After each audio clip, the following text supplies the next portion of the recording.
Some stuff brought in, some notebooks so you can take copious notes. Because there'll be a test later. I thought it was a good joke. It was good when me and I read Well, it. I don't know. Don't worry, there's going to be 10-minute breaks every hour. I got to tell you a funny story.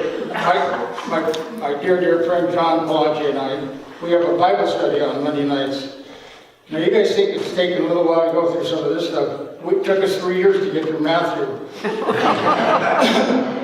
We have an eclectic kind of a group. One Baptist, one Lutheran, 3 Catholics, Wally Berry, whatever, Wally, evangelical, I guess, and then me, whatever I am. So we do get in some discussions that kind of wander off.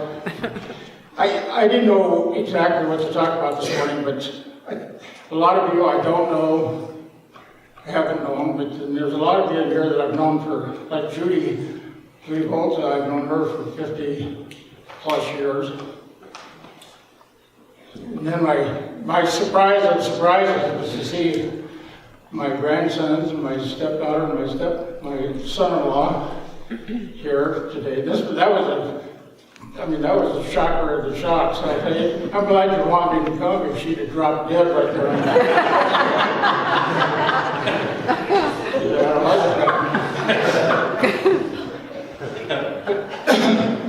I got to tell you, I thought I'd just tell you a little bit about myself. It was basically in my testimony.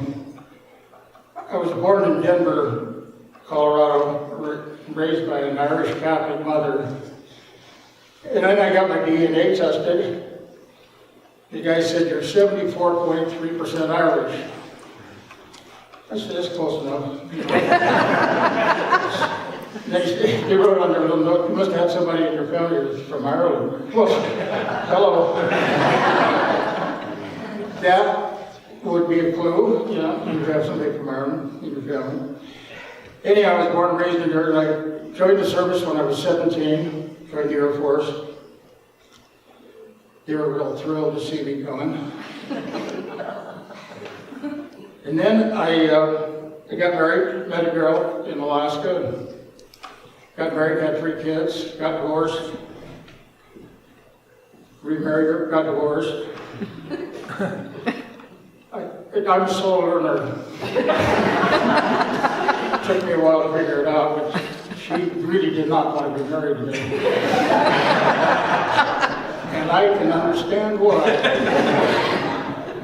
I thought about that for years. In fact, I think about it at night. Sometimes it wakes me up. I was such a terrible person. I mean, literally, I was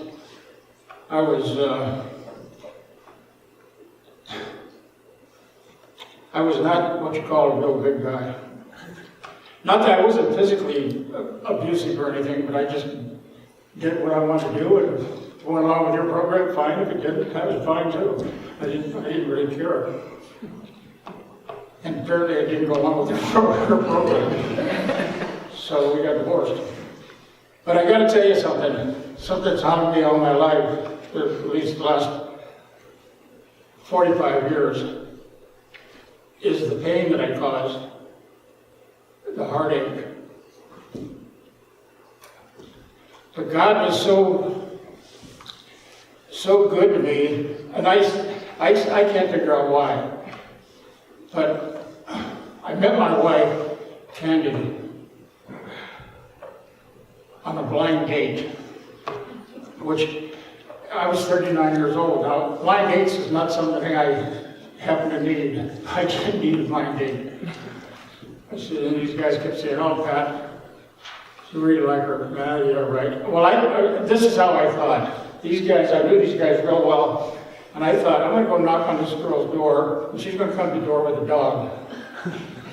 A blind person. I just didn't trust them. I thought, they're going to get me on a blind date, all right? Now I can lead her around. But I knocked on the door, and this girl comes to the door. She looks just like this girl sitting right over here. Absolutely gorgeous. And I'm standing there looking at her, and I'm thinking to myself, why does she need a blind date? What is the deal here? Before that, I'd stopped at the Heritage Inn and had 2 or 3 drinks because I didn't want to go. I thought, oh, nuts to go and do this. But when she opened the door, I'm standing there looking at her. I thought, is she Lizzie Borden in disguise, or what's the deal here? Coming up with an axe. But anyhow, we sat and talked. We went out to dinner. And these guys were right. They said she's beautiful and smart. I thought, no. Well, she's so far past smart that it's not even in the same league. And she is absolutely gorgeous. She's pretty today as she was the day I met her. In fact, she's prettier. Sorry she couldn't make it today. She'll be real sorry. But not if you guys showed up. She lives, her life is, these guys are her life. And I mean that literally. She's, and the kids down in Texas. The other girls. Anyhow, we got married. Well, let me put it this way. We went on a date, set up talk till 6 o'clock in the morning. I left my car right in the driveway. I didn't know what time I was going to leave. It was cold out, and I didn't want to walk out and get in a cold car, so I just let it sit out there until 7 o'clock in the morning, 6:30, when I left. And I'm sitting there thinking, this can't, I've been single for 10 years, and I had never, getting married was the last thing I'd ever thought of. And I had people at work trying to talk to me about the Lord. In fact, it was Judy's ex-husband, Gary, or he wasn't your ex-husband then, was he? 19. I get lost with these stories just coming and going here. But anyhow, he kept talking to me about the Lord, and I said, Gary, I said, I was born in the Catholic Church. I know all about who Christ is. I had to tell me that. Well, between him, then I meet Candy on a blind date. She starts talking to me about Christ. And I thought, what kind of conspiracy is this? What was even weirder is in 1967, I worked or 66, I worked for Plum Creek Lumber Company. And there was a guy there, his name was Jim Rochon. He used to talk to me about the Lord all the time, and I give him nothing but heat. I mean, I think about it now, I'm just embarrassing. But my mouth has always got me into lots of trouble. And I ragged on him forever when he was telling me about the Lord. Just like me, I just gave him nothing but heat. Made fun of him. Well, fast forward 12 years. Candy and I are living in Kalispell. And the pastor comes up, and we just got into this church, been about 2 weeks in this church. The pastor comes up and he says, I want you guys to go to this Gideon dinner. And I thought, why would he pick us? We don't know anybody, we don't know anybody in church. And so anyhow, he sends us. We go to this Gideon dinner. So I walked in, and guess who was at the Gideon dinner? Jim Rochon, who had talked to me about the Lord 12, 13 years before. The point is, the Lord's word doesn't go unheard. It doesn't go, he won't be mocked. And I was mocking.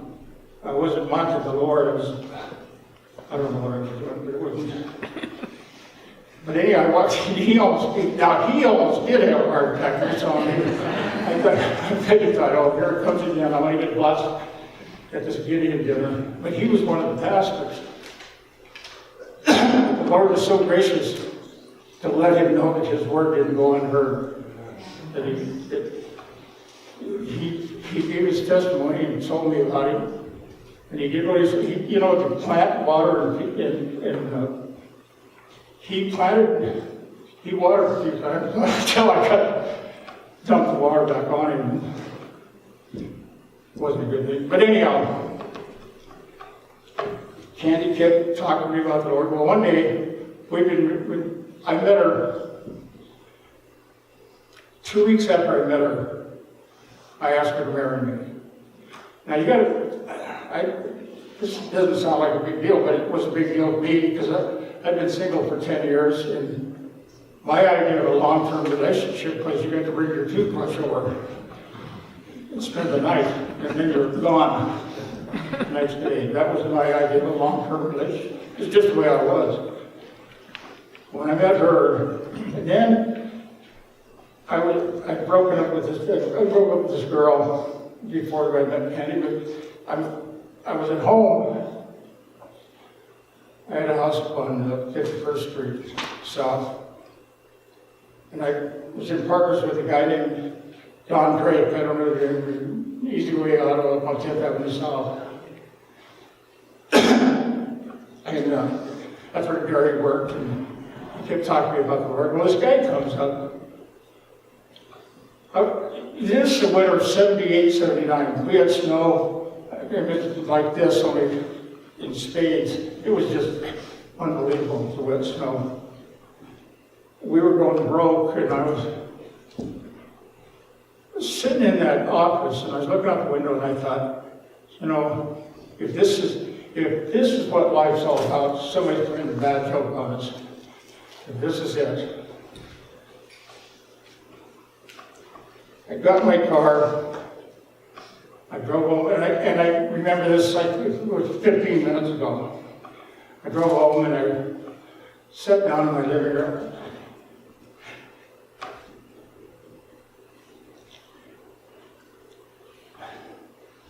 This is kind of hard for me to get through sometimes.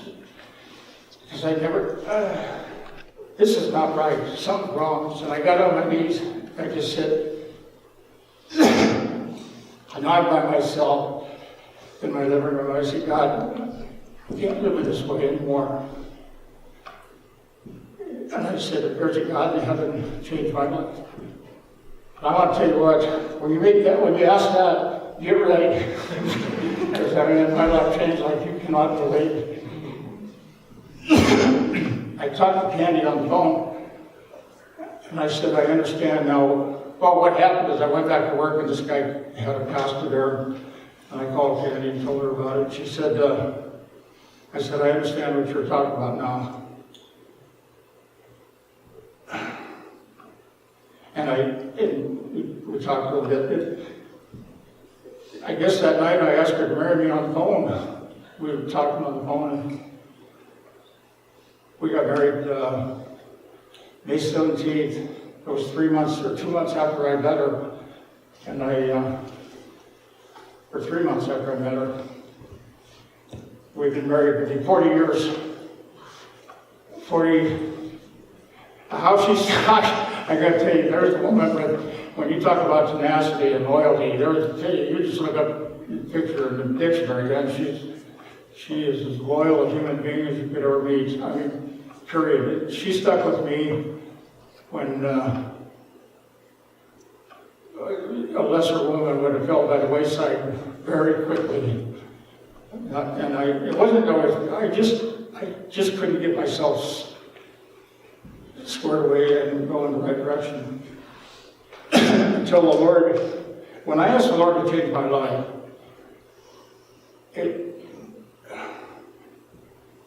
it happened like it was so fast and so dramatic with me, because I was the poster boy for, take a bar.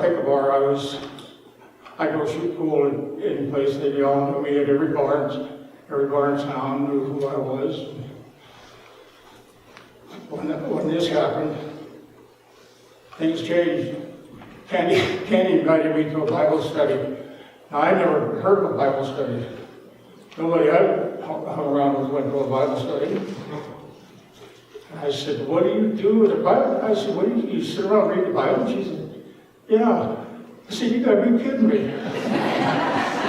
You've got to be kidding me. So I said, okay, so I went to the Bible study.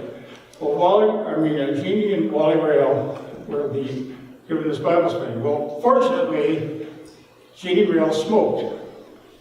Because at that time, I smoked 4 or 5 packs of cigarettes a day. And I wasn't going anywhere without having a smoke. It wasn't going to happen. So we went to Bible study, and Jeannie Rail smoked. So I got to smoke at the Bible study. I thought, well, this ain't too bad. So we sat and talked about the Bible. Well, then it started to hit me, things that they said, we're starting to, I'm not real quick, but I do catch on. It took me a little while, but I figured it out, that they were really talking to me, and there's a verse in Hebrews 8:12 that talks about, I'll read it to you. The Bible, first time I read the Bible, I was 40 years old.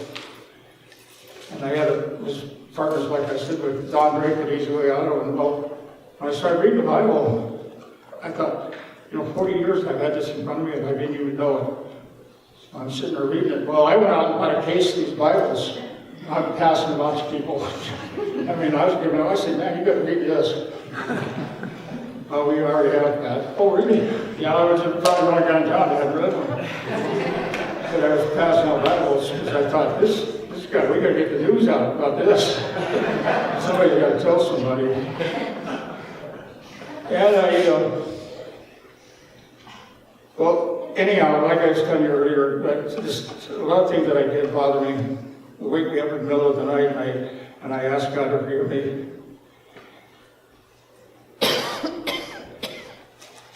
Sometimes you wonder how you can go through life and be so callous.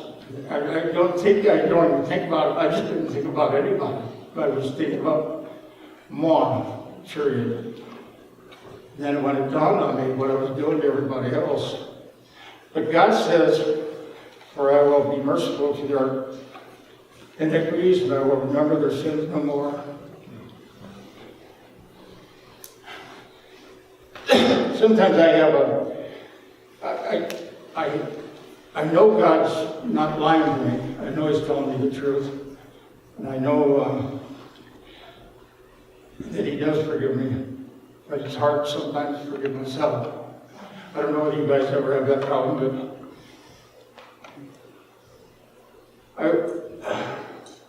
because I wouldn't hurt them or hurt any of them for $1 million. But I didn't even stop to think about the pain that I was causing. And everybody I ran with, we did the same thing, so it was just a normal day, going on. Anyhow, when they asked Ken to marry me, we got married in May. And I've never regretted a day of that 40 years, not one day. I'm sure she's had. I'm not dumb enough to know that wasn't the best thing that ever happened to me outside of Jesus Christ. And I'm thankful for her every day. I'm thankful for them and all my grandkids and my family. And when I first started coming out here, I thought, I'll drive out the belt. And people said, you're going to drive clear the belt? Well, 20 minutes isn't exactly. I live in California. It takes 20 minutes to get to down the corner from your house. When we live down there. But I love coming out here because I can drive out here and I reflect, I look at the beauty that we get to live in, and I think how God has been blessed to all of us. And I'm thankful to be here, and I'm thankful to get to know every one of you. I don't know how long this is supposed to last, but I'm running out. I don't,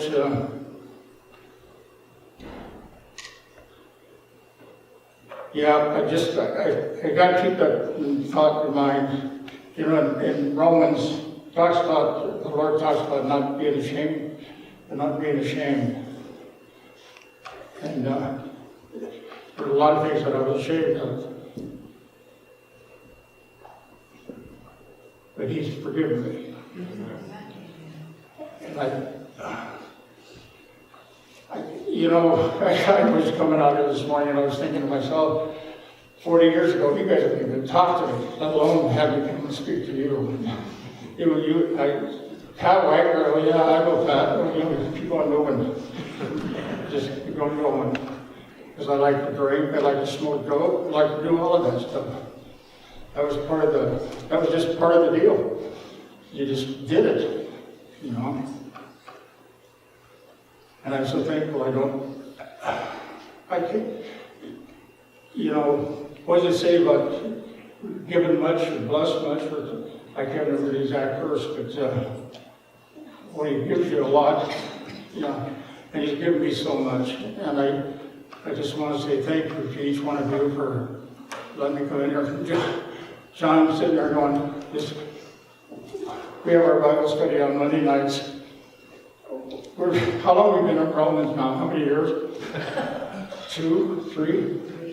We're almost done. We've gone over Romans 14 about 6 times, I think. I'm going to have to check our memory bank. We have quite a Bible study though. It's been a lot of fun. It's been great, the relationships we've built, and we have got some understanding out of the Bible. And it's a great Bible study because we have so many different viewpoints. You know, and there's one thing I do want to say, and I was thinking about it.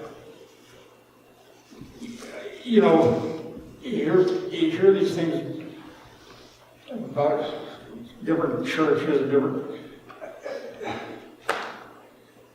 Catholics,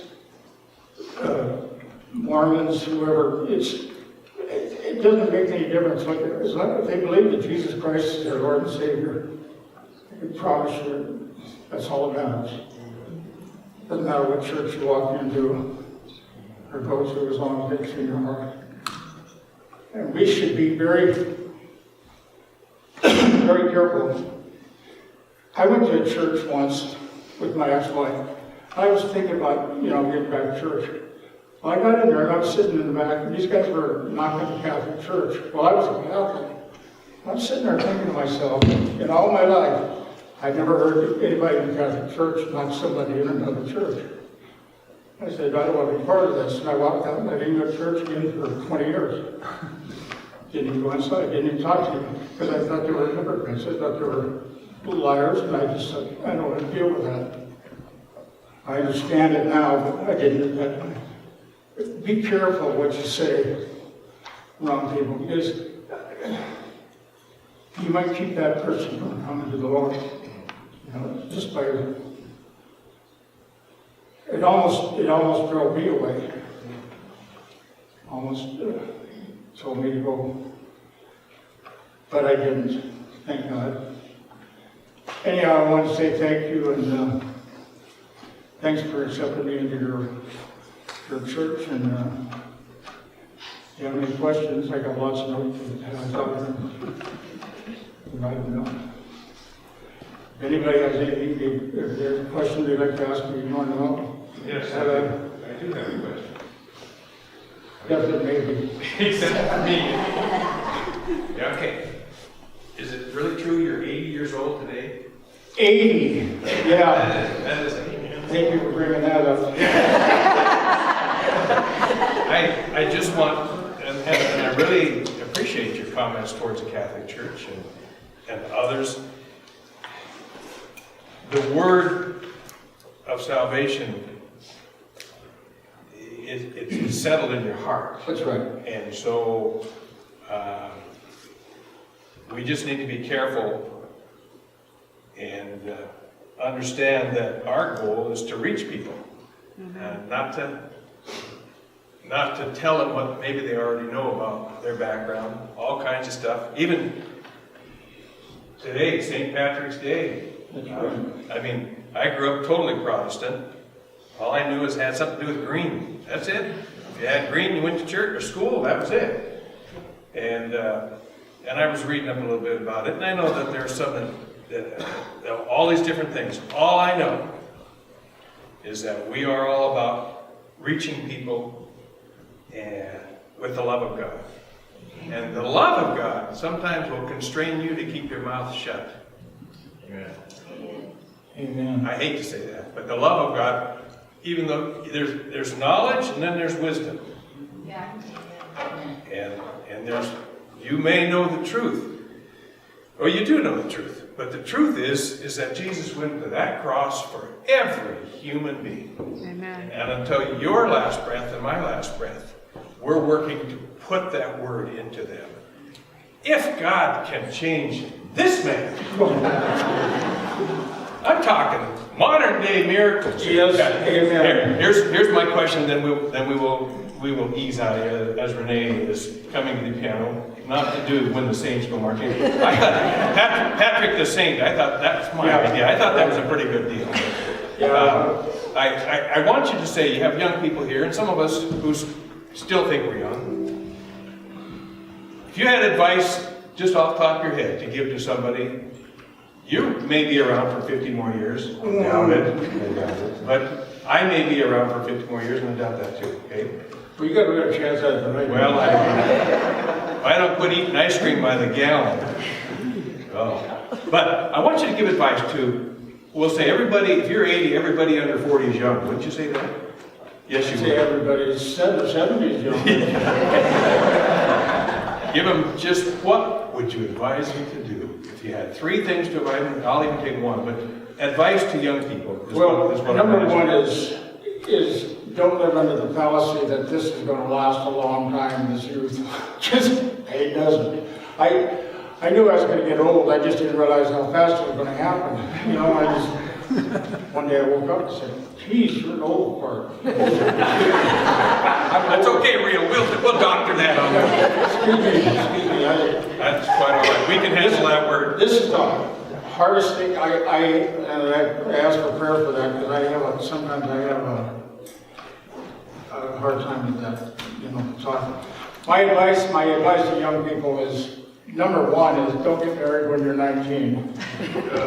Let's slow down with that one. Saying it again going around the world, that little camera. Your first advice is don't get married when you're 19. Absolutely do not. You think you know everything, you don't know squat. Okay, we'll continue. Right people will talk to people real. I didn't catch on until I was in my 40s. Talk about a slow learner, but fortunately, as I said earlier, I don't understand why God was so good to me. I just don't get it. Because I certainly didn't do him any favors when I was young. But the other thing that I would say to young people,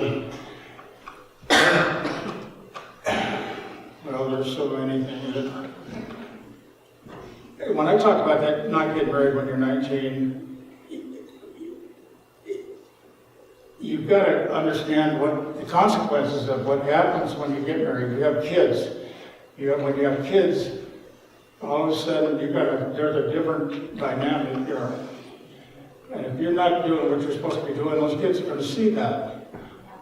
Well, I am fortunate and I'm so blessed because I got great stepchildren. I got a great family, and I'm so blessed because my kids are Christians. They love the Lord.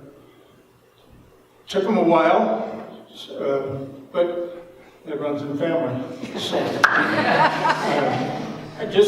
I always say is keep your eye on the Lord. Keep your eyes on the Lord. Period. The rest of it, this is so superficial. This earth, this life we live. We think it's going to be, all fun and games forever. Trust me, it's not. It's not. I can tell you how fast life changed. In December, I had a little stomach ache, and I went to the hospital. They decided they were going to operate. Well, the guy did.